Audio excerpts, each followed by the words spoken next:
चला आपला आता क्लास सुरू झालाय. आता आज आपण काय करूया, सुरुवातीला माझी मी ओळख सांगते तुम्हाला. माझे नाव श्रीमती नरवडे शारदा, म्हणजे नरवडे मॅडम. माझी शाळा आहे जिल्हा परिषद प्राथमिक शाळा बाबुळगाव, हलसा, केंद्र मिरजगाव, तालुका कर्जत.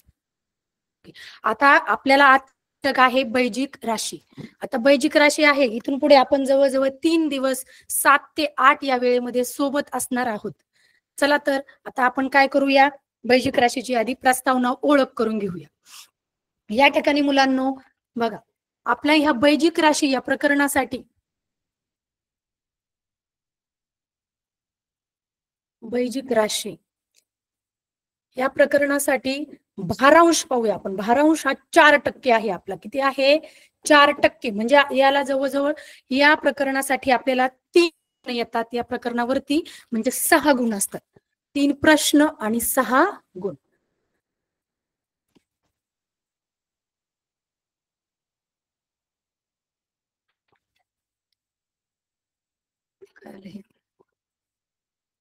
प्रश्न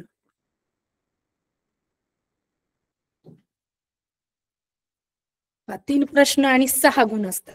आता बैजिक राशी हे प्रकरण आपल्यासाठी नवीन नाहीये. यापूर्वी हे आपण काय पाहिलं होतं मुलांनो, या प्रकरणापूर्वी आपण इयत्ता 6वी मधील समीकरणे, म्हणजे इंग्रजीत आपण त्या प्रकरणाला इक्वेशन असं म्हणूया, या प्रकरणामध्ये आपण काय केलं होतं, तर हे समीकरणे हे प्रकरण आपण अभ्यासलं होतं. आता समीकरणे तुम्हाला माहितीच असेल, एक्स अधिक वाय, पेन घ्यावं लागेल, इरेजर आले नाही,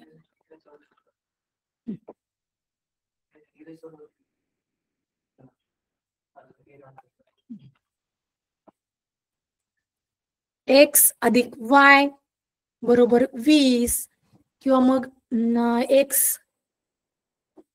बरोबर वाय वजा 30, अशा प्रकारची समीकरणे काय झाली होती मुलांनो, आपण अभ्यासली होती. आणि हे समीकरणच म्हणजेच काय आलेलं आहे आता आपलं. आता पाहूया, माझे एक उदाहरण देते तुम्हाला मी. माझे वय माझ्या वडिलांच्या वयापेक्षा 30 वर्षांनी कमी. आता या ठिकाणी पहा, आपल्याला ठिकाणी आपल्या वडिलांचं वय आधी माझं वय जर आधी काढायचं असेल तर आपल्याला वडिलांचं वय काय करावं लागेल, काहीतरी मानावं लागेल. म्हणून आपण काय करू या ठिकाणी मुलांनो, वडिलांचे वय काय करतो आपण, एक्स मानतो. माझ्या वडिलांचे किती, माझ्या वडिलांचे एक्स मानू. जेव्हा माझ्या वडिलांचे वय आपण एक्स मानायचं आपण, तेव्हा काय होणार आहे, तर त्या वडिलांच्या वयापेक्षा माझं वय किती आहे, 30 वर्षांनी कमी. कमी म्हणजे या ठिकाणी वजाबाकी करावं लागेल. पहा बरं का, माझं वय म्हणजे माझे वय बरोबर काय मुलांनो, एक्स वजा 30. म्हणजे कसं आहे की माझे वय माझ्या वडिलांच्या वयापेक्षा 30 वर्षांनी म्हणजे वजा 30 आहे. मग या ठिकाणी पहा मुलांना काय आहे, एक्स. एक्स काय वापरलेला आहे आपण, वडिलांचं वय 50, 60, 70 असं काहीतरी संख्यात्मक असेल, परंतु त्या संख्यात्मक वयासाठी आपण काय केलेलं आहे, या ठिकाणी एक्स वापरलेला आहे. म्हणजे जेव्हा संख्येसाठी अक्षर वापरलं जातं तेव्हा काय होते, बैजिक राशी होते. पहा आता या ठिकाणी मुलांनो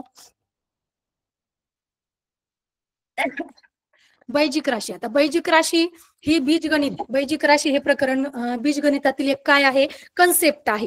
आता आपल्या गणित या विषयामध्ये बीजगणित आणि भूमिती हे 2 काय आहे, याचे प्रकार आहेत. त्यामध्ये ज्या शाखेमध्ये संख्येऐवजी अक्षरांचा वापर केला जातो, ज्या शाखेमध्ये संख्येऐवजी अक्षरांचा वापर केला जातो त्याला काय म्हणायचंय, बीजगणित असे म्हणायचे. आणि बीजगणितालाच इंग्रजीमध्ये अल्जेब्रा असे म्हणतात.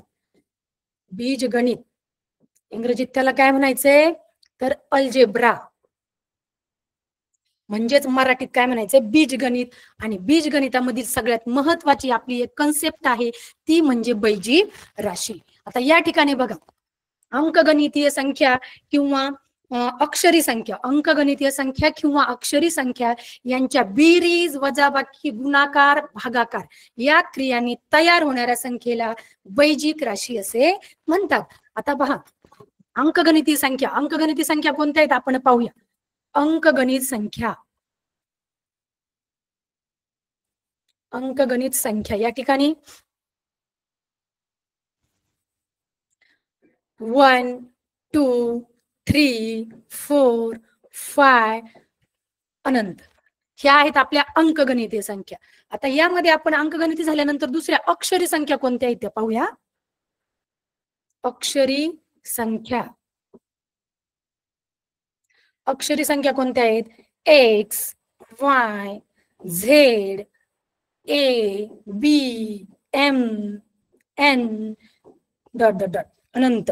या ठिकाणी काय आहेत? या अक्षरी संख्या आहेत. म्हणजे आपला बैजिक राशी हा या असं प्रकरण चालू आहे की यामध्ये काय होतंय, ह्या अंकगणिती संख्यांऐवजी आपल्याला काय करावं लागतं, तर ह्या अक्षरी संख्यांचा वापर करावा लागतो. आणि अंकगणिती संख्यांऐवजी अक्षरी संख्यांचा वापर करणे म्हणजेच काय आहे, आपलं असं बैजिक राशी आहे. आता यामध्ये पहा, बैजिक राशींमध्ये म्हणजे बैजिक राशी म्हणजे दुसरं तिसरं काही नाही, फक्त काय आहे, अंकांऐवजी अक्षर वापरणे. या ठिकाणी हीच कन्सेप्ट काय आहे महत्वाची लक्षात आपल्याला ठेवायची आहे. आता या ठिकाणी बैजिक राशींमध्ये अनेक घटक येतात. त्यामध्ये चल आहे, स्थिरांक आहे, त्यानंतर गणिती चिन्ह आहे, त्यानंतर गणिती चिन्हानंतर सहगुणक आहे, सहगुणकानंतर सजातीय पद आहेत, विजातीय पद आहेत. त्यानंतर आपल्याला बैजिक राशींचे प्रकार पाहायचे आहेत. बैजिक राशींमध्ये एकपदी राशी आहे, द्विपदी राशी आहे, त्रिपदी राशी आहे, बहुपदी राशी आहे. त्यानंतर आपल्याला काय पाहायचंय, तर बैजिक राशींची कोटी. एवढ्या सर्व घटकांचा आपल्याला काय करायचं आहे, यामध्ये अभ्यास करायचा आहे. आता या ठिकाणी सगळ्यात सुरुवातीला आपण पाहूया चल. आता आपण एक बैजिक राशी घेऊया. समजा मी घेतली 5x, 5xy. आता या ठिकाणी पहा मुलांनो, 5xy मध्ये काय येतं, तर या ठिकाणी 5 ही संख्या आपली ही बैजिक राशी आहे मुलांनो, हे लक्षात घ्या. हिला काय म्हणायचंय, बैजिक राशी. मी वारंवार बैजिक राशी ही कन्सेप्ट तुम्हाला क्लिअर करण्याचा प्रयत्न करते. बैजिक राशी पहा, बैजिक राशीमध्ये इथे मी 5 लिहिलाय. 5 हा आपला सहगुणक आहे, 5 हा आपला अंक आहे. आणि ह्या 5लाच आणखी काय म्हणतात मुलांनो, स्थिरांक म्हणतात. स्थिरांक पहा बरं का. आता ह्या 5च्या पुढे आपण काय करू शकलो असतो, 5च्या नंतर आणखी आपण 4 लिहू शकलो असतो, आपण 3 लिहू शकलो असतो, बरोबर आहे की नाही. आणखी आपण त्या पुढे अंक मांडू शकलो असतो. पण या ठिकाणी आपल्याला काय करायचंय, तर ह्या 4, 3 ऐवजी आपल्याला काय करायचं आहे मुलांनो, आपल्याला अक्षर वापरायचे. म्हणजे काय वापरायचे, एक्स वाय. म्हणजे त्या अंकांऐवजी आपण काय करणार आहोत, एक्स वाय हे अक्षर वापरणार आहोत. म्हणजे या ठिकाणी हा 5 काय झाला, स्थिरांक. कन्सेप्ट चांगल्या लक्षात घ्या. हा 5 आपला काय झालेला आहे, स्थिरांक. बाहेर जाऊ. हा आपला 5 आहे स्थिरांक. आणि ह्या पुढे एक्स आणि वाय हे काय लिहिलेले आहेत मुलांना, मी चल लिहिलेले आहेत. काय लिहिलेले आहेत, चल. लक्षात घ्या. या ठिकाणी मी 5xy ही एक राशी लिहिलेली आहे. आणि त्या राशीमध्ये काय झालंय, 5 हा आपला स्थिरांक आहे. आणि ह्याच स्थिरांकाला आता पुढे आपण शिकणार आहोत, या स्थिरांकाला आपण काय म्हणणार आहोत, सहगुणक सुद्धा म्हणणार आहोत. आणि xy ही आपली चल आहे. आता ही चल नुसती xyच नसणारी मुलांनो, तर या ठिकाणी AB असू शकतं, MN असू शकतं, A to Z पर्यंत कुठलीही आपली अक्षरे असू शकतात. मग या ठिकाणी स्थिरांक आणि चल ह्या दोन गोष्टी क्लिअर झाल्यात का? ओके, चला पुढे जाऊया आपण. आता आपण काय करणार आहोत, ह्याच बैजिक राशीमध्ये पुढे काय करणार आहोत, चिन्हांचा वापर करणार आहोत. आता उदाहरणार्थ मी घेतलीये 5xy अधिक 2xy वजा 3x. पहा बरं का मुलांना, या ठिकाणी मी काय केलंय, प्लस आणि या ठिकाणी मायनस ही दोन चिन्हे काय केलेली आहेत, यामध्ये दिलेली आहेत. आता ही दोन चिन्हे मग काय होते, बैजिक राशींमध्ये काय केलं जातं, बेरीज वजाबाकी, बेरीज वजाबाकी, गुणाकार आणि भागाकार ह्या क्रियांचा काय ठिकाणी त्यामध्ये समावेश होतो.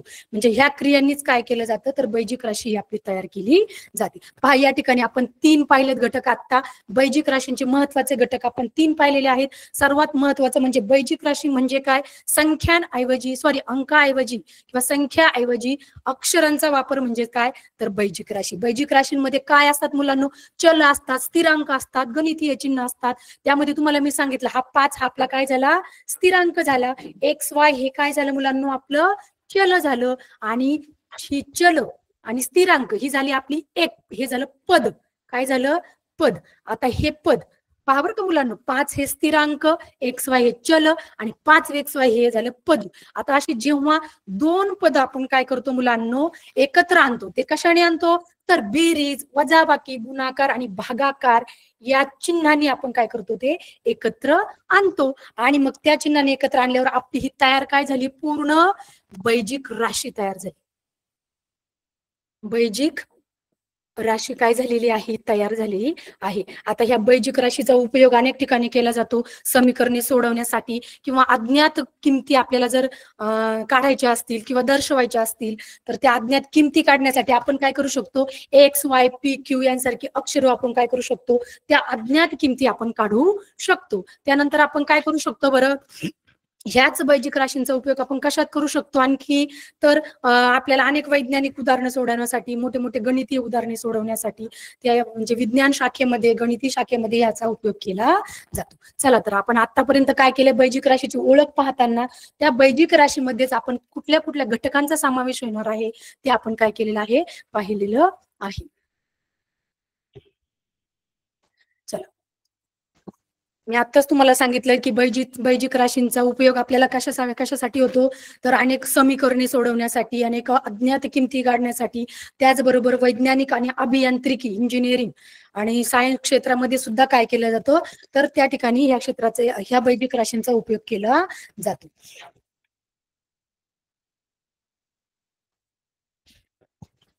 या ठिकाणी आपण आता काय पाहिलं, चल पाहिलं मुलांनो, त्याबरोबर चल आणि त्या चलासोबत काय पाहिलं, स्थिरांक. त्या स्थिरांकाला आपण काय म्हटलं, सहगुणक. आता लक्ष द्या, मगाचीच मी आता परत राशी एकदा लिहिते किंवा मग दुसरी राशी घेऊया आपण. उदाहरणार्थ 8mn ही राशी घेऊया आपण. आता यामध्ये आपण पहा, हे mn काय आलं मुलांनो, या ठिकाणी चल आली, तर ही काय आली, चल. आणि या ठिकाणी हा 8 याला आपण स्थिरांक म्हणत होतो, तर या स्थिरांकालाच आपण काय म्हणणार आहोत, सहगुणक. काय म्हणणार आहोत, पहा, बैजिक राशी मधली पुढची कन्सेप्ट क्लिअर करून घ्या. सहगुणक, पहा, चल झालं, स्थिरांक झालं, चिन्हांचा उपयोग झाला, त्यानंतर पुढचं आहे आपलं सहगुणक. म्हणजे या ठिकाणी आता समजा 5x एक्स स्क्वेअर 2 यामध्ये काय झालेलं आहे, तर काय या ठिकाणी 5 हे काय झालेलं आहे, आपलं 5 काय झालेलं आहे, सहगुणक आहे. त्याचबरोबर आपण आणखी काय घेऊ शकतो, 8 एक्स स्क्वेअर वाय स्क्वेअर यामध्ये सुद्धा काय झालेलं आहे, हा 8 काय झालेला आहे, सहगुणक झालेला आहे. त्यानंतर आपण आणखी संख्या घेऊ शकतो, 15m square n square Z यामध्ये सुद्धा काय झालं, ही चल झाली आणि ही 15 काय झालेली आहे, या ठिकाणी आपले सहगुणक झालेलं आहे. चला, आता आपण सहगुणक पाहिलं, चल पाहिली, स्थिरांक पाहिलं.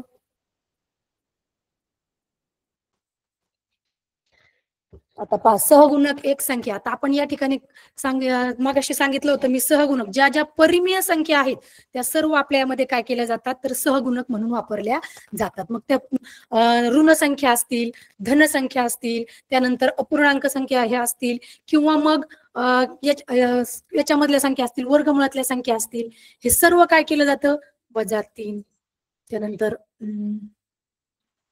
+18 या सर्व संख्याचं काय म्हणू शकतो आपण, परिमेय परिमेय संख्या या आपण सहगुणक म्हणून वापरू शकतो. आता ह्या सहगुणक म्हणून आपण वापरू शकतो. आता आपण सुरू घेतलं होतं 8mn ही आपण राशी घेतली होती, पहा. किंवा मग आपण घेऊया 5x square Y square Z. आता पहा मुलांना, या ठिकाणी 8mn यामध्ये काय आहे बरं, 8mn यामध्ये काय असतं, मध्ये 8 नंतर, त्यानंतर यम नंतर काय असतं, गुणाकाराचं चिन्ह असतं. कुठलं असतं, गुणाकाराचं. प्रत्येक चलामध्ये आणि सहगुणकामध्ये काय असतं, तर आपलं गुणाकाराचं चिन्ह असतं. परंतु ते काय आपण जेव्हा राशी लिहितो ना मुलांनो, तर ते आपल्याला आपण हे करत नाही, फक्त त्याला गृहीत म्हणून धरलं जातं.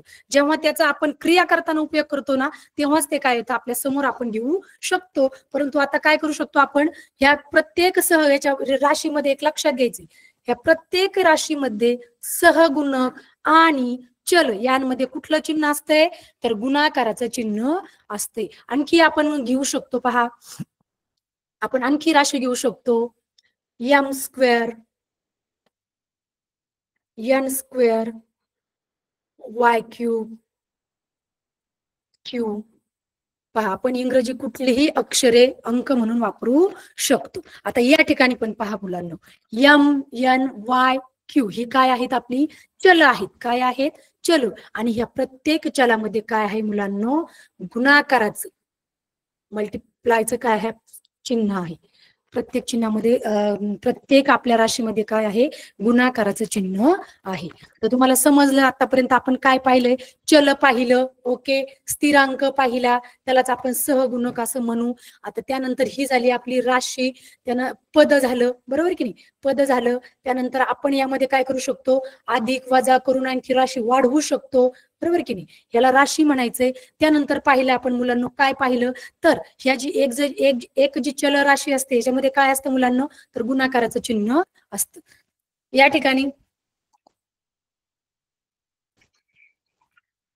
ठिकाणी आता आपण काय केले आपण पाहिली मग अशी 8 MN मुद्दाम मी 30 राशी मुद्दाम घेते का बरं की तुमच्या लक्षात प्रत्येक घटक येण्यासाठी. आपण कोणते कोणते बैजिक राशीशी संबंधित जे सर्व काही घटक असतील जे सर्व काही कन्सेप्ट असतील त्या क्लिअर करण्यासाठी मुलांना मी काय करू राहिली परत ती राशी एक घेतली 8 MN घेतली. आता ह्या 8 MN मध्ये काय असतं मुलांना या ठिकाणी 8 काय आहे सहगुणक आहे. त्यानंतर MN काय आहे तर ही आपली चल आहेत. परंतु काही राशी असे असतात ना की त्यांना काय असतं सहगुणकच नसतो. मग अशा वेळेला आपण काय करणार आहोत तर अशा आपण राशी पाहूया आधी. आपण पाहूया XY आहे PQ असेल आपलं त्यानंतर BC असेल आपलं. आता या राशींच्या समोर यांना सहगुणकच नाही बरोबर की नाही. या राशींच्या चलामध्ये मात्र गुणाकाराचे चिन्ह आहेत हे लक्षात ठेवायचं मुलांना. परंतु या राशींना सहगुणक नाही. मग अशा वेळेला आपण काय करणार आहोत बरं तर अशा वेळेला आपण एक हात्याचा काय करणार आहोत सहगुणक मानणार आहोत. पहा प्रत्येक ठिकाणी ह्याचा उपयोग आपल्याला पुढे बेरीज आणि वजाबाकी करण्यासाठी फार उपयोगी पडणार आहे. या ठिकाणी काय आहे तर ज्या राशींना ज्या चलांना सहगुणक नसतो त्या चलांना आपण काय करूया तर एक हा सहगुणक मानूया. पहा मुलांना याचा आपल्याला पुढे बेरीज वजाबाकी गुणाकार करताना काय होणार आहे उपयोग होणार आहे. आतापर्यंत आतापर्यंत आपण काय काय पाहिलेलं आहे एक राशी घेतल्यावरती 5x² y² z. पहा 5 आहे आपला स्थिरांक. काय आहे आपला स्थिरांक. हे झाले आपले चल. काय आहे चल. यामध्ये आहे गुणाकाराचे चिन्ह आणि याला जर आपण एक पद जोडलं ते प्लस या चिन्हाने जोडलं तर ही काय झालेली आहे या ठिकाणी आपली बैजिक राशी तयार झालेली आहे. आणि हे प्लस चिन्ह जोडल्यामुळे काय झाले या ठिकाणी हे एक मोठं एक आपली राशी तयार झालेली आहे. आता हे अधिक चिन्ह म्हणजे बैजिक राशीमध्ये गुणाकार अधिक या चिन्हांचा भागाकार म्हणजे बेरीज वजाबाकी गुणाकार आणि भागाकार या चिन्हांचा उपयोग केला जातो. चला तर पाहूया आपण आता पुढे.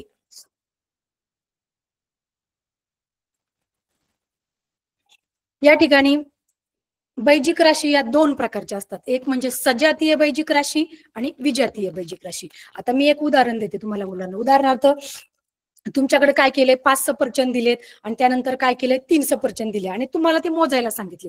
चला तुम्ही सफरचंदाची संख्या किती झाली सांगा बरं मुलांनो. तर तुम्ही काय करणार आहात त्या ठिकाणी लगेच बेरीज करणार आहात 5 आणि 3. 5 आणि 3 किती लगेच सांगतील मॅडम 8 झाले बरोबर की नाही.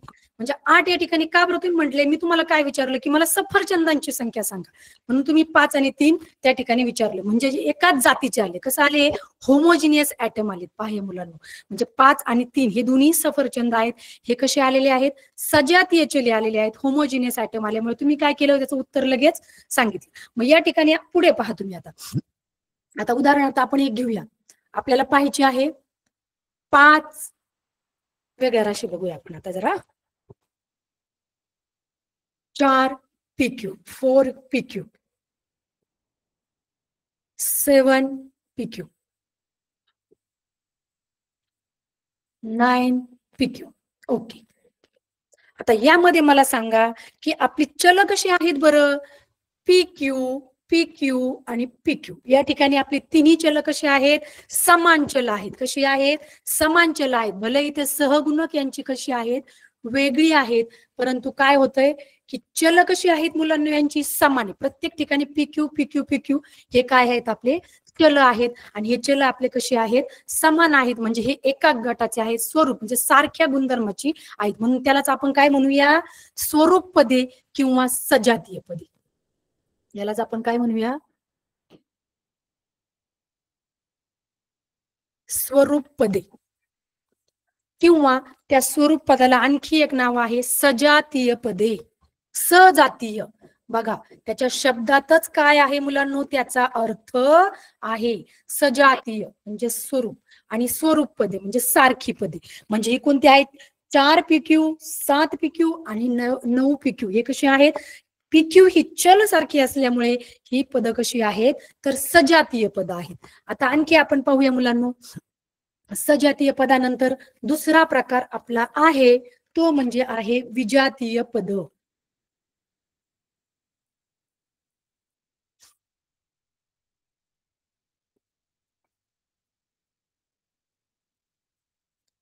विजातीय पद. आता बघा मी उदाहरण देते 3XY त्यानंतर घेऊया आपण 4 PQ आणि त्यानंतर घेऊया आपण 2MN 2MN.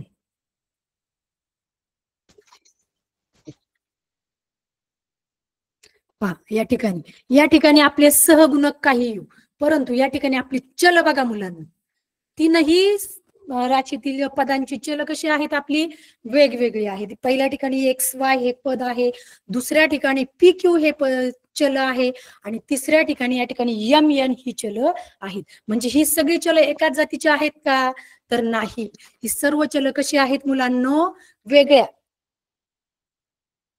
वेगवेगळी आहेत. प्रत्येक चल कशी आहेत वेगवेगळी आहेत आणि सजातीय आणि विजातीय या प्रकाराचा किंवा या राशींच्या वैजिक राशींच्या प्रकारांचा उपयोग आपल्याला पुढे कुठे होणार आहे बेरीज वजाबाकीमध्ये. जर बेरीज आणि वजाबाकी करायची असेल आपल्याला तर आपल्याला सजातीय पदांमध्येच काय होणार आहे आपली बेरीज वजाबाकी होणार आहे.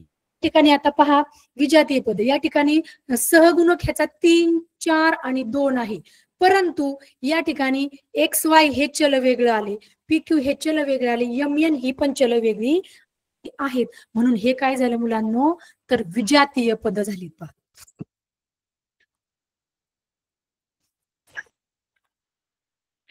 विजातीय पद. आता विजातीय पद आणि सजातीय पद या सजातीय आणि विजातीय पदांवरच आपल्या बेरीज आणि वजाबाकी या दोनही क्रिया वैजिक राशीमध्ये करता येणार आहेत. थोडक्यात एकसारखी गुणधर्म असलेली पद थोडक्यात सजातीय पद म्हणजे एकसारखी गुणधर्म असलेली पद. आता यानंतर आपण पुढचा प्रकार पाहणार आहोत. पहा आपण काय करतोय मुलांनो की बैजिक राशी हे आपल्याला हा घटक शिकताना आपण त्या बैजिक राशींचं सर्व आपलं पायाभूत ज्या ज्या त्याच्या कन्सेप्ट आहेत त्या आपण काय करतोय मुलांनो क्लिअर करतोय. यामध्ये आपण बरेचसे घटक पाहिलेले आहेत. आता बऱ्याचशा घटकानंतर आपण काय केले की बैजिक राशी ह्या दोन प्रकारच्या असतात एक म्हणजे सजातीय पद असतात दुसरे म्हणजे विजातीय पद असतात. आता बैजिक राशींचे प्रकार पण असतात. पहा बैजिक राशींमध्ये जवळजवळ 3 ते 4 प्रकार आहेत मुलांनो. आता बैजिक राशीमध्ये ज्या राशीमध्ये एकच पद असतं पहा बरं का मुलांना ज्या राशीमध्ये एकच पद असतं त्या राशीला काय म्हणायचंय एकपदी राशी असं म्हणायचं. काय म्हणायचंय एकपदी बैजिक राशी असं म्हणायचंय. आता पाहूया आपण एकपदी. पहा मुलांना एकपदी बैजिक राशी या बैजिक राशीमध्ये किती पद असतं फक्त एकच पद असतं. उदाहरणार्थ आपण घेऊया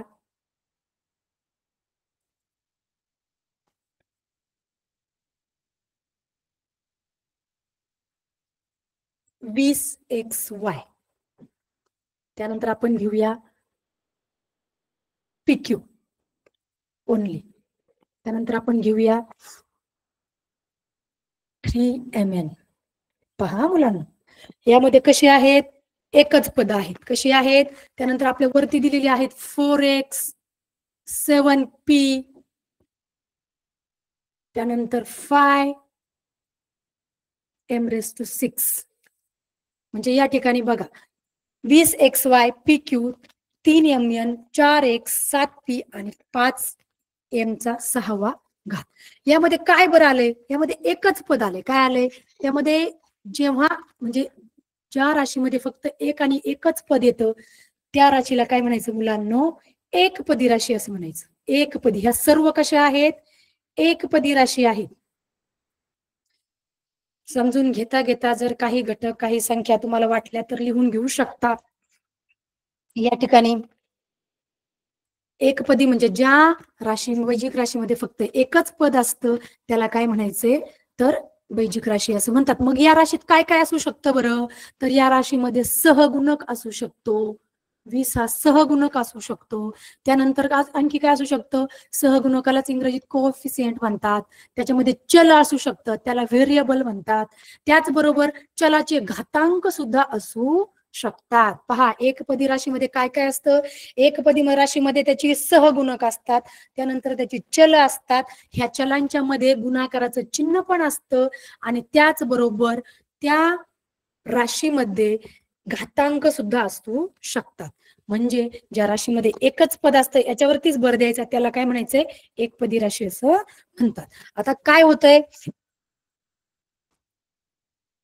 जेव्हा आपण या राशींमध्ये एकपदीमध्ये बेरीज वजाबाकीचे चिन्ह टाकतो ना, तेव्हा त्या राशींचं रूपांतर काय होते, पुढे पुढे पुढे पुढे पुढे पुढे वाढत जाते. आता पाहूया आपण, म्हणजे एकपदी राशी नंतर आपण पाहूया दुसरी राशी पाहूया.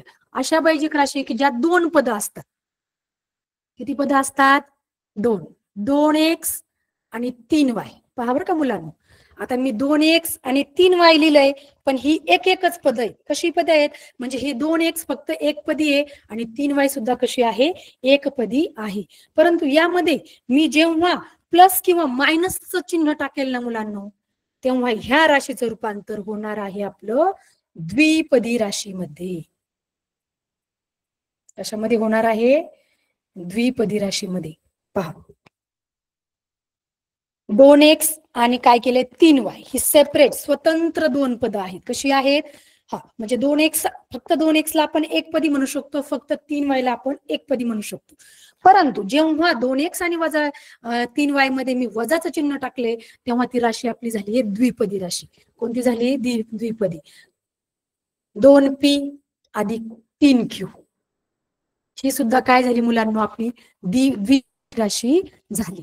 त्यानंतर a अधिक b, पहा बर का, त्यानंतर 2x स्क्वेअर प्लस 5x, ही पण आपली झाली द्विपदी.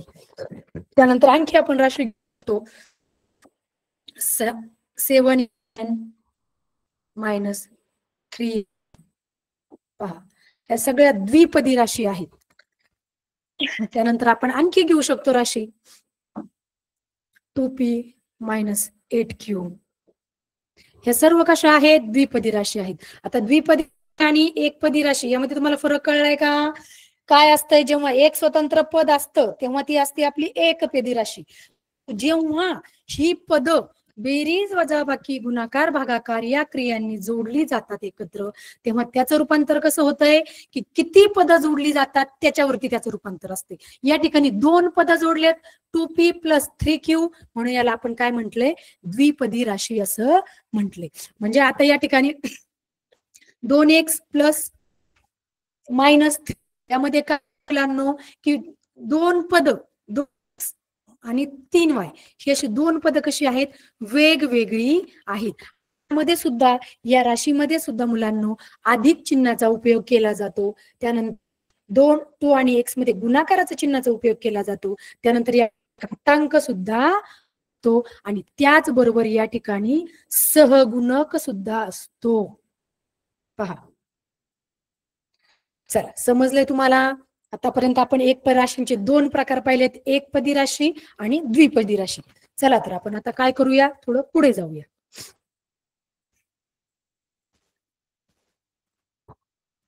आता या ठिकाणी बघा, मराठीमध्ये आपण वैजिक राशींचे एकपदी राशी पाहिली, त्यानंतर द्विपदी राशी पाहिली, त्यानंतर द्विनंतर द्वि या शब्दामध्ये 2, द्वि म्हणजे किती, 2, त्यामध्येच काय आहे, त्याचा 2 पदांचा समावेश ज्याचा होतो त्याला द्विपदी. आता त्याच्याही पुढे जाऊन आपल्याला काय करायचंय मुलांना, त्रिपदी, म्हणजे आपल्या वैदिक राशीचा तिसरा प्रकार आहे त्रिपदी राशी.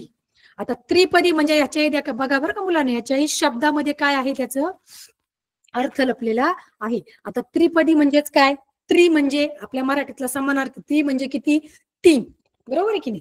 म्हणजे त्रि म्हणजे तीन, म्हणून ह्यामध्ये किती पद आहेत, तीन पद आहेत. आता तीन पदांना आपण बघूया. पहिलं पद घेऊया आपण, x square plus 2x plus 1. एकच मिनिट, मी पूर्ण राशी लिहिण्याच्या ऐवजी स्वतंत्र असे तीन पद लिहिते. एक्स स्क्वेअर 2x 1 ही आपली काय आहे मुलांनो, तीन स्वतंत्र अशी पद आहेत. आता या ठिकाणी तुमच्या एक लक्षात आले, जेव्हा ही स्वतंत्र पद एक्स स्क्वेअर आहे तेव्हा याला काही सहगुणक नसतो, म्हणजे एक सहगुणक असतो, हा आपण गृहीत धरायचा असतो, म्हणजे असतोच तिथे तो. आता एक एक्स स्क्वेअर या ठिकाणी हे पद काय झालंय, एक पदी झाली. या ठिकाणी 2x काय झालं, एक पद झालं. आणि मला सांगा, हा एक काय झाला मुलांना, आपला स्थिरांक. अंकगणितीय संख्यांना काय म्हणायचे मुलांनो, स्थिरांक म्हणायचे. काय म्हणायचंय, स्थिरांक. जसं आपण अक्षरी संख्यांना काय म्हणतो, तर चल म्हणतो. काय म्हणतो, चल म्हणतो. तसं अंकगणितीय संख्यांना काय म्हणायचंय, स्थिरांक म्हणायचे. या ठिकाणी तीन पद घेतली, एक्स स्क्वेअर 2x आणि x, ही तीन स्वतंत्र पद आहेत. म्हणजे हे काय आहेत मुलांनो, एकपदी राशी आहेत. कोणत्या राशी आहेत आपल्या, एकपदी राशी आहेत, एकपदी. आता पहा बरं का पुढची जादू. आता ह्या एकपदी मध्ये मी चिन्ह टाकते, बेरीज आणि वजाबाकीचं चिन्ह टाकते. कोणतं चिन्ह टाकते, बेरीज. X square plus 2x minus, आता या ठिकाणी एक्स स्क्वेअर प्लस 2x टाकले. आता मला सांगा, ही कुठली राशी तयार, ही झाली एक आणि दोन पदांची मिळून आपली द्विपदी. कोणती राशी झाली आहे, द्विपदी. आता याच्या एक पाऊल आणखी पुढे जाऊन आपण काय करणार आहोत, 2x आणि मायनस चिन्ह टाकणार आहोत. कोणतं चिन्ह टाकणार आहोत, मायनस. आता ही काय झाली, पद मोजा आधी आपली, एक दोन तीन पद, आणि या ठिकाणी चिन्ह आल्यामुळे प्लस आणि मायनस आल्यामुळे काय झालेलं आहे, राशी झाली पदी राशी झालेली आहे. आपण काय केलंय, पद्धतीने एक पदीचं द्विपदी, पदीचं त्रिपदी मध्ये रूपांतर केले. म्हणजे तुम्हाला या ठिकाणी ही कन्सेप्ट एक छान क्लिअर व्हायला काहीच हरकत नाही मुलांना. या ठिकाणी x square plus 2x minus 1 ही तीन पद एकत्र आल्यामुळे आणि त्यामध्ये संख्या चिन्हांचा उपयोग केल्यामुळे काय झालेलं आहे, तर या ठिकाणी त्रिपदी अशी तयार झालेली आहे. X square plus 2x minus 1 ही झाली आपली त्रिपदी राशी.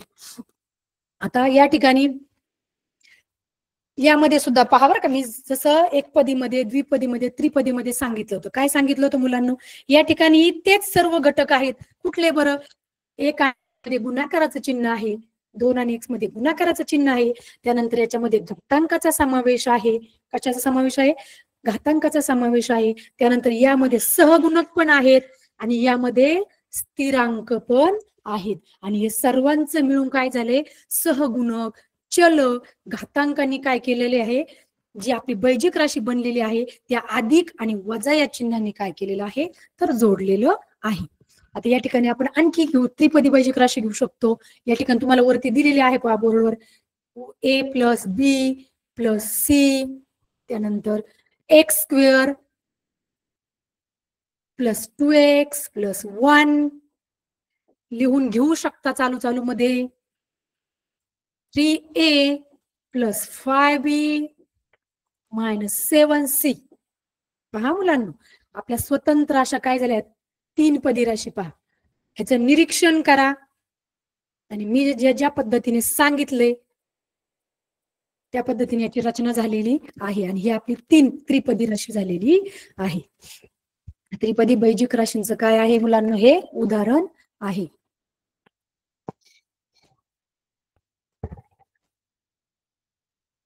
ओके, चलायचं पुढे. झालं असेल लिहून तर आपण पुढे जाऊया. आता पहा मुलांना, या राशीमध्ये सर्व घटक आलेले आहेत, सहगुणक आलेले आहेत, चल आलेले आहे, घातांक आलेले आहे आणि चिन्ह देखील आलेले आहे. चला दिसं का पुढे. ओके, चला ती त्रिपदी वैजिक राशीमध्ये 3 कशी असतात, स्वतंत्र पद असतात. त्यामध्ये X Y A B M N Z यांसारखी काय असू शकतात, अक्षर असू शकतात, ज्यांची किमती आपण काय करू शकतो, बदलू शकतो. त्यानंतर सहगुणक असतात, को एफिशियंट्स असतात. त्यामध्ये काय असतं, 2x मध्ये 2 सहगुणक आहे, त्याला स्थिरांक सुद्धा म्हणतात, कॉन्स्टंट असते हे. त्यानंतर एक निश्चित संख्या असते, जसं की x² + 2x याच्यामध्ये दिलेलं आहे, मी मग असे दिलेलं होतं पहा, x² + 2x + 1 यामध्ये एक सारखे स्थिरांक पण त्यामध्ये असू शकतात. म्हणजे आपण पहा मुलांना, किती कन्सेप्ट क्लिअर करत करत करत करत पुढे पुढे चाललेलो आहे. आता यामध्ये या सर्व गोष्टींचा अंतर्भाव झालेला असतो. आता चिन्ह आपण काय पाहणार आहोत पहा, वैजिक राशी जेव्हा एकपदी राशी असते तर त्यामध्ये काय असतं, गुणाकाराचं चिन्ह असतं, ते आपण गृहीत धरायचं असतं. ते आपण म्हणजे ते काय तिथे मांडलेलं नसतं, आपण ते मांडू शकतो. बस समजा तुम्हाला सांगितलं होतं मी 8 x y ह्याच्यामध्ये काहीच नाही, म्हणजे कुठलं चिन्ह असतं, गुणाकाराचे चिन्ह असतं. 15 m² n ह्यामध्ये कुठलं असतं चिन्ह, गुणाकाराचं चिन्ह असतं. कुठलं असतं, गुणाकाराचं चिन्ह असतं. आता यामध्ये हे एकपदी राशीमध्ये झालं, परंतु जेव्हा द्विपदी राशींची जोडायची वेळ येते आपल्याला, तेव्हा काय होतं बरं मुलांनो, तेव्हा आपल्याला बेरीज किंवा वजाबाकी सारखी चिन्ह काय करावी लागतात, वापरावी लागतात. म्हणजे ह्या चिन्हांचा ह्या राशी बनण्यासाठी खूप महत्वाची आहे ती चिन्ह. थोडक्यात जर त्रिपदीय राशी आपल्याला करायची असेल तर ती काय केलेली असते, आपण 3 पदांच्या संयोजनातून तयार झालेली एक राशी असते, 3 पदांच्या. आणि त्या 3 पदांमध्ये आपण काय केलेलं असतं, बेरीज वजाबाकी ही चिन्ह आपण त्या ठिकाणी टाकलेली असतात. तर पाहूया पुढे. चला नेक्स्ट झाली एकपदी झाली राशी आपली, एकपदी राशी झाली आपली. त्यानंतर द्विपदी राशी झाली आपली. त्यानंतर त्रिपदी राशी झाली आपली.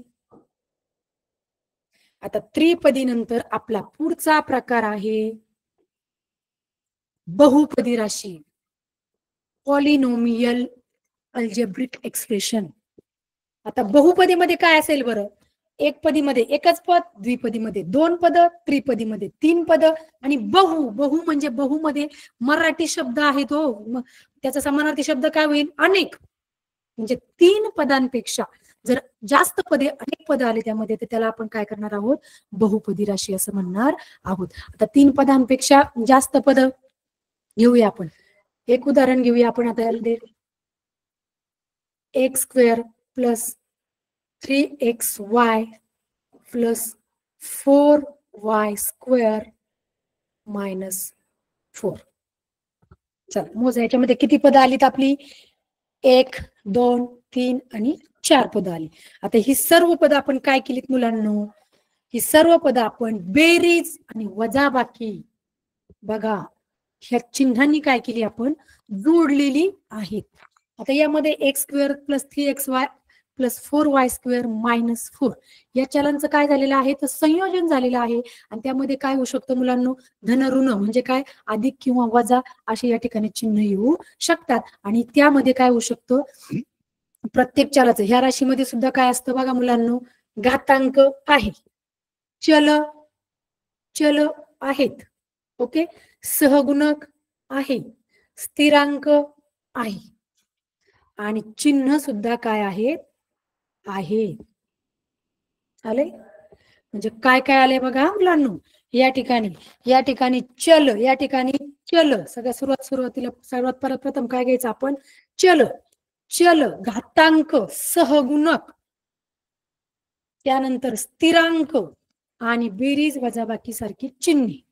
हे सर्व जेव्हा एकत्र येतं तेव्हा काय होतात, आपल्या राशी बनतात. आणि ह्या सर्व घटकांचा काय झालेला आहे, या राशीमध्ये समावेश झालेला आहे. आता या ठिकाणी आपण आणखी घेऊ शकतो पहा, राशी आणखी घेऊ शकतो.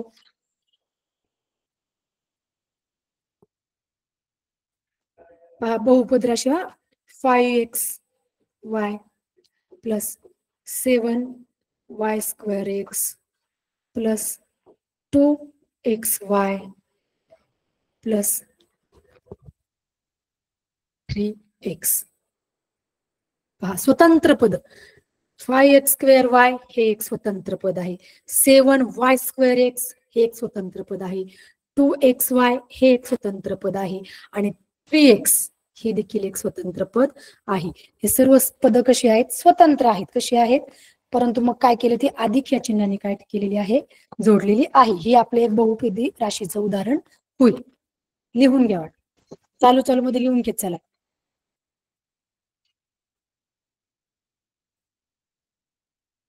3 आमचा 6वा घात यांचा 6वा घात वजा या ठिकाणी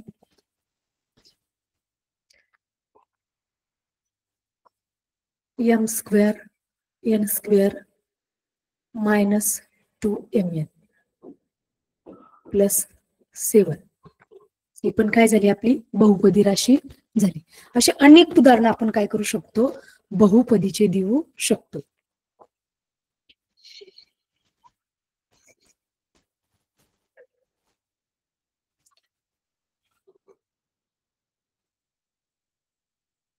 तुम्ही तुमच्या गणिताच्या पुस्तकामध्ये पहा, इयत्ता 7वीला सुद्धा बैजिक राशी प्रकरण आहे. आपल्या 8वीला तर स्कॉलरशिपला आहेच आहे, परंतु इयत्ता 7वीला आहे. त्यामध्ये द्विपदीचं सर्व बैजिक राशी चल वगैरे सगळे आपल्या कन्सेप्ट क्लिअर करून त्या ठिकाणी आपल्याला बेरीज वजाबाकी गुणाकार भागाकार हे सुद्धा दिलेलं आहे. म्हणजे हे प्रकरण आपलं कसं आहे? 7वीचं प्रकरण आहे. 6वी 7वी 8वीचा अभ्यासक्रम काय होतो मुलांना?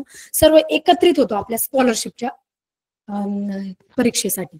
आणखी आपण यासाठी बहुपदीचं उदाहरण घेऊ शकतो. आणखी 4a² b अधिक 3ab² अधिक a⁴ b अधिक ab किंवा स्थिरांक पण घेऊ शकतो 6 हा काय आहे? या ठिकाणी स्थिरांक आहे. या ठिकाणी सुद्धा काय झाली? आपली ही बहुपदी झालेली आहे. ओके, चला आतापर्यंत आपण काय काय शिकलोय? सजातीय पद, विजातीय पद. मी घटक कन्सेप्ट त्यामधले सांगत नाही, फक्त त्याचे प्रकार वगैरे सांगते की सजातीय पद, विजातीय पद. त्यानंतर आपल्या बैजिक राशींचे 4 प्रकार आहेत.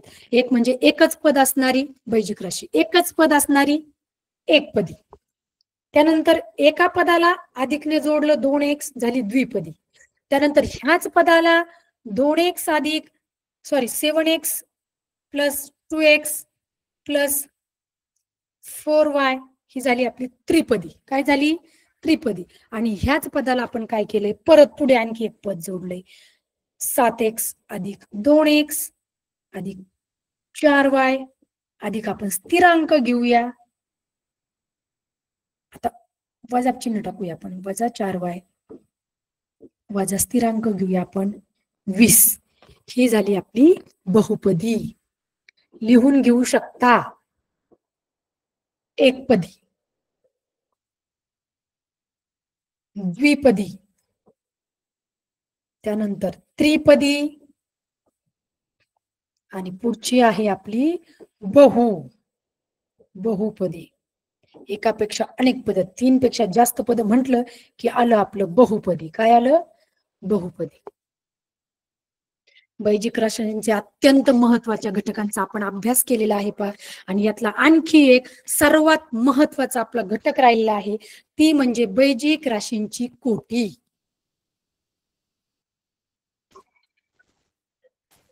Degree of polynomials with more than. आता यामध्ये 2 प्रकार आहेत मुलांना. बैजिक राशींची कोटी.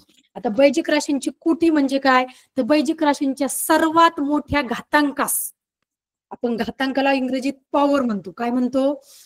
तर सर्वात मोठ्या घातांकास आपण डिग्री म्हणतो. काय म्हणतो? म्हणजे कोटी. काय म्हणतो? म्हणजे बहुपदी मधील सर्वात मोठ्या घातांकास काय म्हणायचं आहे? या ठिकाणी कोटी म्हणायची आहे. आता कोटी पण काय आहे मुलांना? 2 प्रकारची आहे. एक म्हणजे एकाच चलातील कोटी आणि दुसरी म्हणजे एकापेक्षा जास्त किंवा अधिक चलातील कोटी. आता सुरुवातीला आपण घेऊया एकाच चलातील कोटी घेऊया. पहा मुलांना, एकाच चलातील कोटी.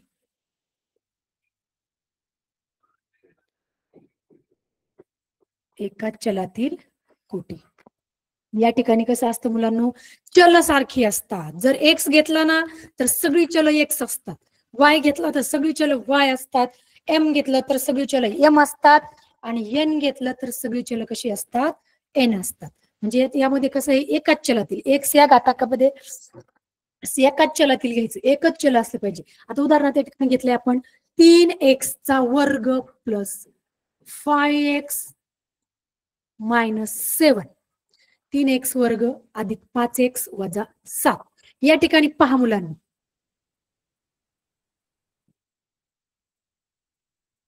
या ठिकाणी पहा एक्स आणि एक्स या ठिकाणी सहगुणक किती असो, पण चल कसं आलेलं आहे, या ठिकाणी समान आलेलं आहे. कसं आलेलं आहे, सारखं आलेलं आहे. मग आता हे जेव्हा सारख्या चलातील कोटी असते पहा, चल जेव्हा समान असतात ना, तेव्हा ज्याचा घातांक मोठा ती काय असते, त्या बैजिक राशीची कोटी किंवा त्या बहुपदीची काय असते, ती कोटी असते.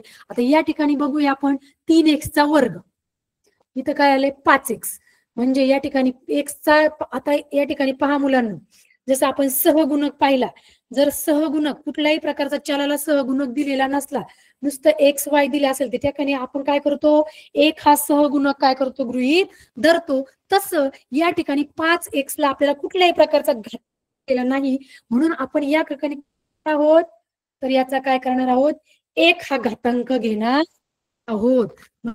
3x चा वर्ग वजा 5x चा पहिला घात वजा 7, म्हणजे सर्वात मोठा घातांक म्हणजे त्या बहुपदीची काय असते, ती कोटी असते. आणि ह्या बहुपदीमध्ये काय आहे, सर्वात मोठा घातांक कोणता आहे, एक्स, सॉरी 2 आहे. कोणता आहे, म्हणून ही 2 काय झाली, याची कोटी. अगदी शांततेत कुठल्याही प्रकार न करता आपण समजून घेतो.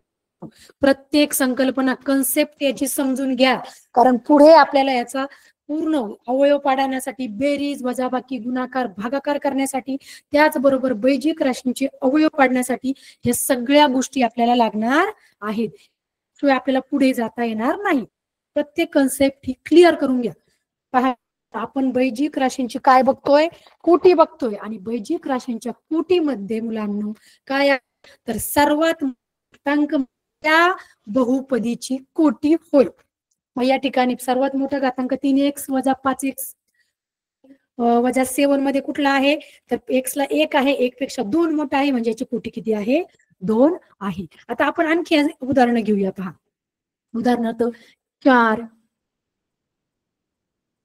एचा चौथा, 3 एचा तिसरा घात, 8 एचा 6वा घात अधिक 5. आता पहा, ही एक बहुपदी घेतली आपण, बघा बरं का मुलांना, आपण ही एक बहुपदी घेतली, 4 a raised to 4, 3 a raised to 3, 8 a raised to 6 plus 5, याची आपल्याला काय काढायची, कोटी काढायची. आणि आपला एकाच चलातील, बघा बरं का मुलांना, एकाच चलातील कोटीचा नियम काय सांगतोय, जर त्यांची चल सारखी असतील तर ज्याचा मोठा घातांक, सर्वात मोठा घातांक असणारी काय असते, त्याची त्या बहुपदीची कोटी असते. या ठिकाणी आपला घातांक आलाय 4, या ठिकाणी आपल्या घातांक आलाय 3, या ठिकाणी आपल्या घातांक आलाय 6, हे तर स्थिरांक, याला चलच नाही, घातांक धरता येणार नाही.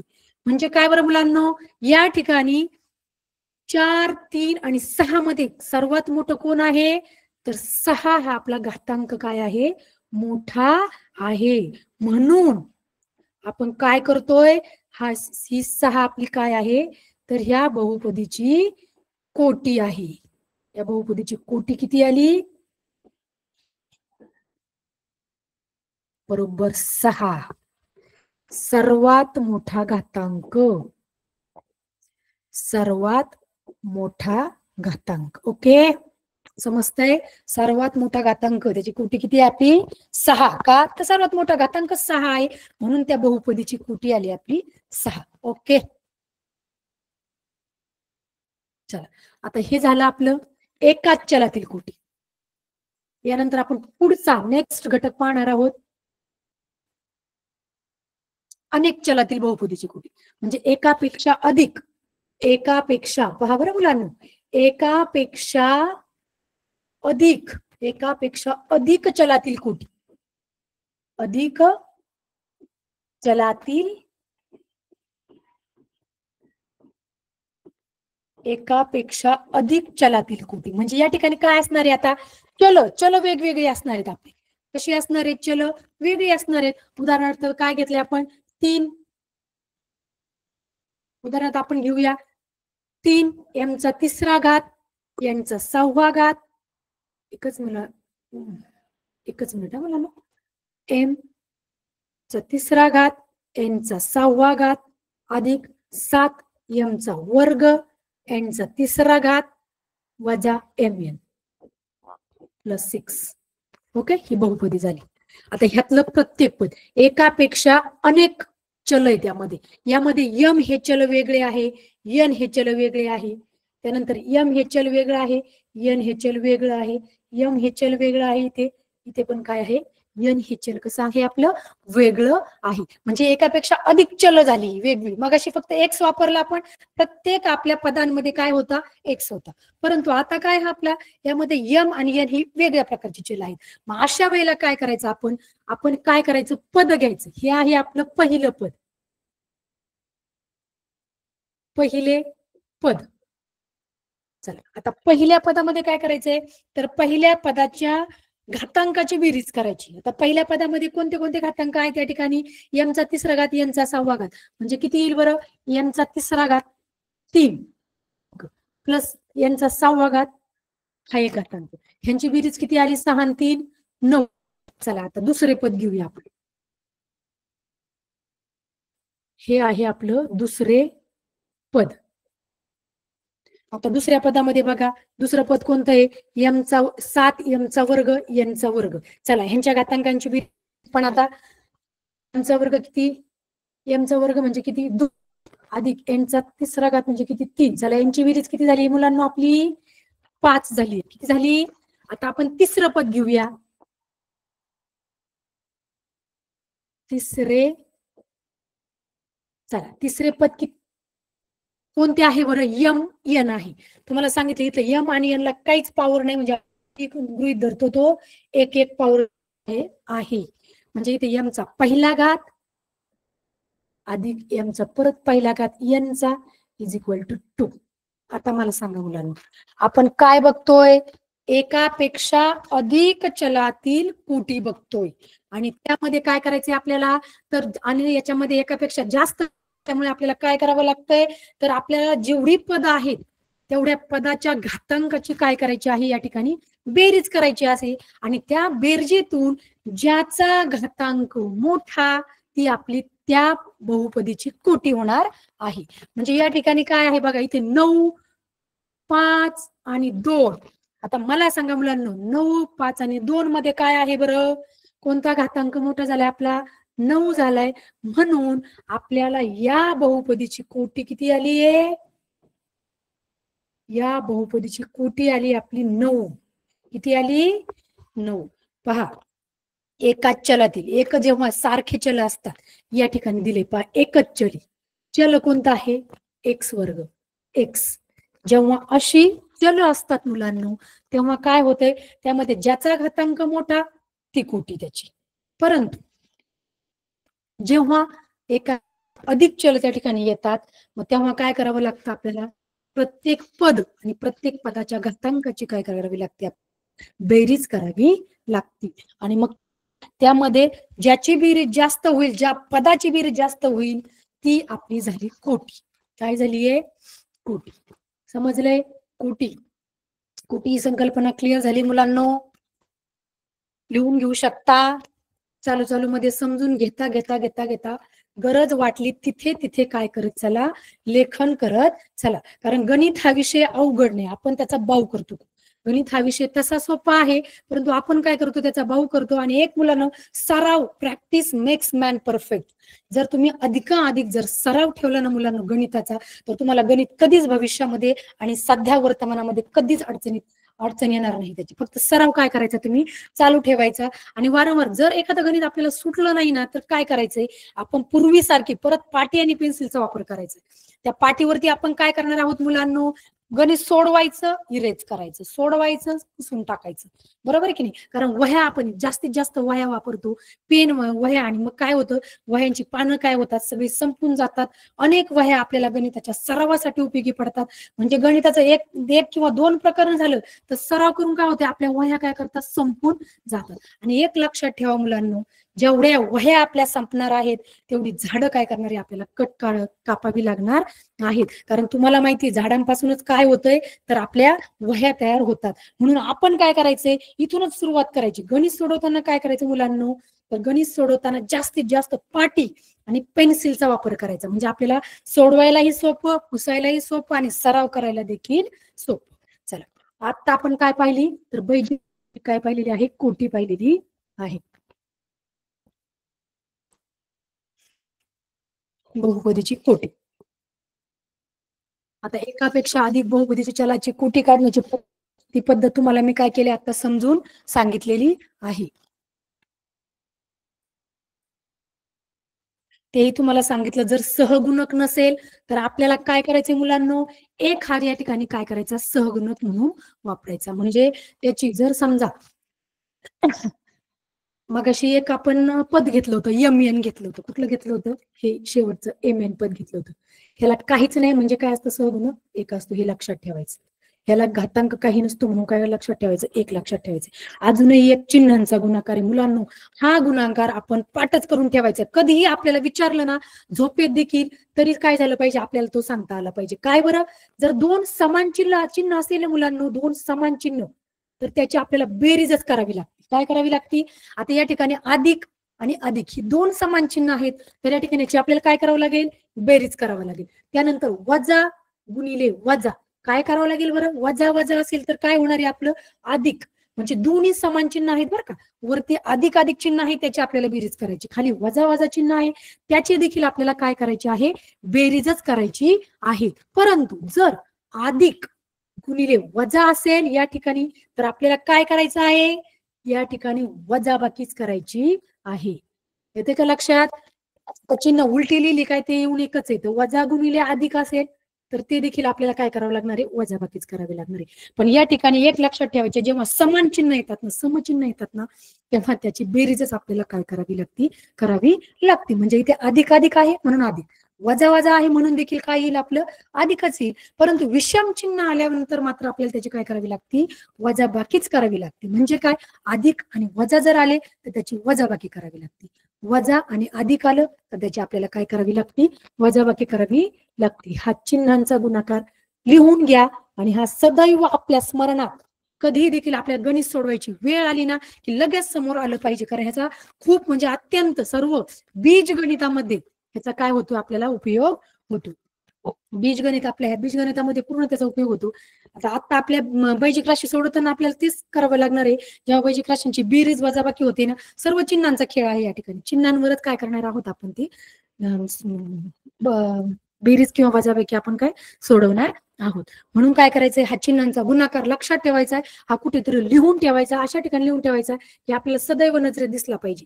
कारण आमच्या वर्गात हा फळ्यांवर, प्रत्येक 6वी 7वी 8वीच्या फळ्यांवर कोपऱ्यातच काय झालेलं आहे, लिहिलेलं आहे. आणि माझ्या तर म्हणण्यानुसार की कुठे लिहून ठेवण्यापेक्षा आपल्या तो काय ठेवला पाहिजे, डोक्यामध्ये काय केलं पाहिजे, आपण ब्रेन मध्ये तो पूर्ण असा फिट करून ठेवला पाहिजे. कारण याच्यावरच सगळं आपलं सगळं बीजगणित काय आहे यावरती आपलं अवलंबून आहे.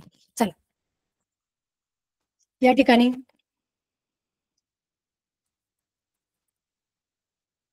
आज आपण काय पाहिलंय, बैजिक थोडक्यात 1 ते 2 मिनिटांमध्ये आपण काय करणार आहोत, आढावा घेणार आहोत. आपलं प्रकरण सुरू झालं ते म्हणजे कुठून सुरू झालं, बीजगणित. बरोबर आहे की नाही, गणिताच्या 2 शाखांमध्ये आपले एक भौमितिक आहे, त्यानंतर एक अंकगणित आहे आणि बीजगणित आहे.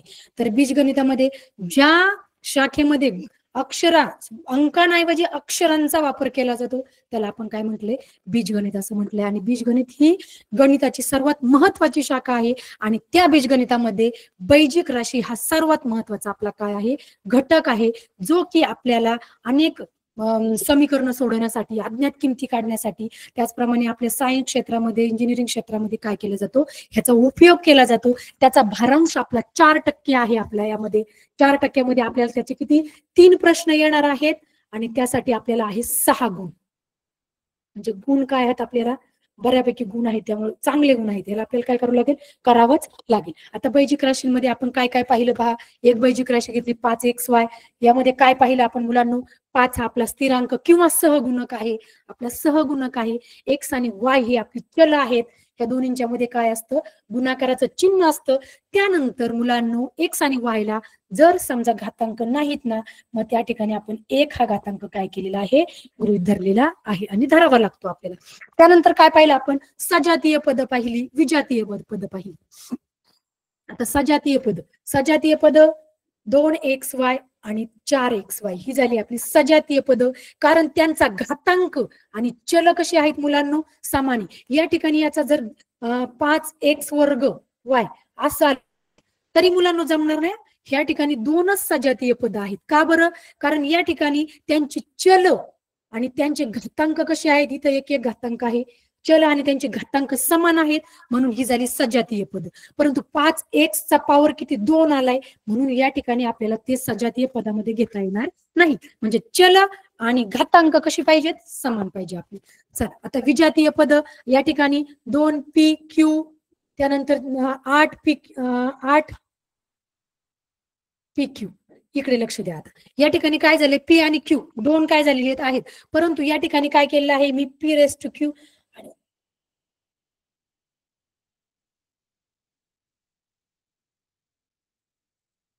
चला या ठिकाणी पहा, हे यांची जरी चल समान असली ना मुलांना, या ठिकाणी चल जरी यांची समान असली ना, तरी यांचे घातांक समान नाहीत. इथे 1 आहे तर इथे 2 घातांक आहे, पीचा वर्ग इथे पीचा पहिला घाती. म्हणजे या ठिकाणी हे पद कशी आहेत, विजातीय. म्हणजे विजातीय पद सजातीय पदांसाठी नुसती चलच नाही तर त्यांचे घातांक सुद्धा कशी पाहिजे, समान पाहिजे. यानंतर आपण काय पाहिले मुलांनो, एकपदी राशी, द्विपदी राशी, त्रिपदी राशी आणि बहुपदी राशी. जर आपण घेतला समजा 8x घेतला, एकपदी राशी 8x अधिक 4x ही झाली आपली मुलांना द्विपदी राशी.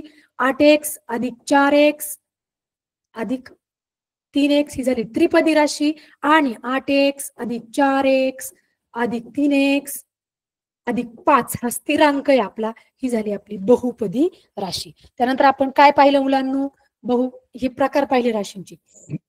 त्यानंतर आपण काय पाहिलं, एकाच चलातील, त्यानंतर पाहिले आपण एकाच चलातील कोटी. आता या ठिकाणी काय केलं होतं आपण, 3x चा 6वा घात अधिक 2x वर्ग अधिक 5, चल सारखी इथं चल या ठिकाणी आहेत, म्हणून काय करतो, जेव्हा एकच चल असेल, चल समान असतील, तेव्हा काय केलं आपण, की ज्याचा घातांक ती आपली झाली कोटी. म्हणजे ह्याची कोटी झाली आपली 6, ही झाली एकाच चलातील कोटी. आता अनेक चलातील कोटी, अनेक चलातील कोटी काय येईल, 3x चा दुसरा घात y चा तिसरा घात अधिक 4x चा 5वा अधिक y चा 7वा घात अधिक 2xy अधिक 8. बघा मुलांना, ही झाली बहुपदी. बहुपदीतील अनेक चल असल्यावर कोटी कशी काढायची, तर प्रत्येक पदाच्या काय करायची, घातांकाची काय करायची, आपल्याला बेरीज करायची. आता पहिलं पद, ह्याच्या घातांकाची बेरीज येईल 3 अधिक 2 बरोबर 5. त्यानंतर या ठिकाणी मुलांनो x किती घातांक आहे, 5 अधिक 7, 7 आणि 5 आले आपले 12.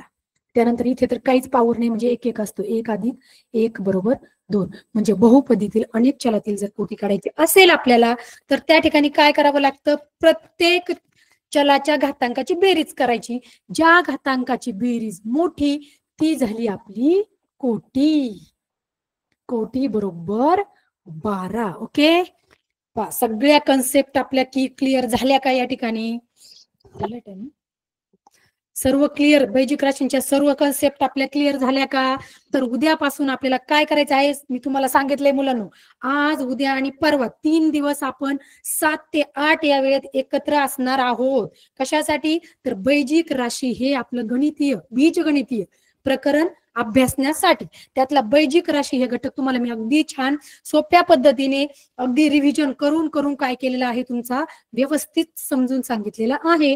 तर यानंतर उद्या आपण पाहणार आहोत बैजिक राशींची बेरीज, बैजिक राशींची वजाबाकी, बैजिक राशींचा गुणाकार आणि बैजिक राशींचा भागाकार अगदी सोप्या पद्धतीने कसं करायचंय हे आपण बघणार आहोत. सर्वांनी उद्या 7च्या वेळेला काय व्हायचं आहे, जॉईन व्हायचं आहे. 7 ते 8 या वेळेत काय करायचं, जॉईन व्हायचं आहे आणि प्रकरण काय करायचं, समजून घेण्याचा, अधिकाधिक सोप्या पद्धतीने समजून घेण्याचा काय करायचं आहे, या ठिकाणी प्रयत्न करायचा आहे. तर या ठिकाणी आजच्या पुरतं आपला काय झालेलं आहे, तासिका आपली संपलेली आहे. याचा अभ्यास करण्यासाठी 8वीचं स्कॉलरशिपचं पुस्तक, त्यानंतर 7वीला सुद्धा बैजिक राशी हे प्रकरण आहे, ते पुस्तक काय करायचं, तुम्ही अभ्यासायचंय आणि आज काय करायचं मुलांना, घरी सराव करायचा आहे. तर आजच्यासाठी आपण थांबूया. सर्वांना गुड नाईट. ओके झाले.